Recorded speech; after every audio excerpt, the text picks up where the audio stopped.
গণভোটের আলোকে জুলাই সনদ বাস্তবায়নের কথা থাকলেও বিএনপি সরকার জনগণের সাথে প্রতারণা করছে বলে অভিযোগ করেছেন ডাকসু ভিপি সাদিক কায়েম।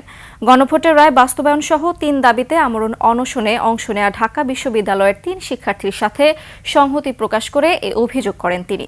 মানিক শিকদারের report. Colour expert dark sap এবং মাইল্ড অন হ্যান্ডস টেকনোলজি সমৃদ্ধ অরিক্স অ্যাডভান্স ডিটারজেন্ট পাউডার আপনার লন্ড্রি এক্সপার্ট।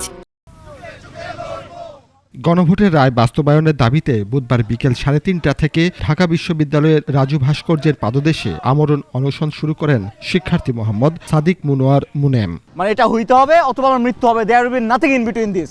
সন্ধ্যায় আরও 2 জন শিক্ষার্থী সংহতি প্রকাশ করে অনশনে অংশ নেন।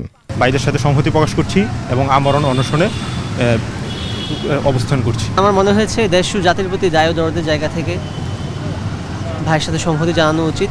মধ্যরাতে ঢাকা বিশ্ববিদ্যালয়ের কেন্দ্রীয় ছাত্র সংসদ ডাকসুর ভিপি সাদিক কায়েম অনশন কর্মসূচিতে সংহতি জানাতে আসেন।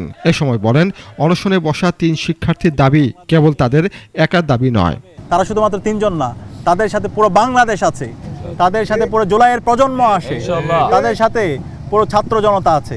সুতরাং এই বাংলার মাটিতে জুলাই সনদ বাস্তবায়ন হবে এবং সকল অধ্যাদেশগুলো বাস্তবায়ন হবে ইনশাআল্লাহ। জুলাইয়ের মর্যাদা সমুন্নত রাখতে সর্বস্তরের ছাত্র জনতাকে নিজ নিজ অবস্থান থেকে দাবি আদায়ের আন্দোলনে আহ্বান জানান শিক্ষার্থীরা।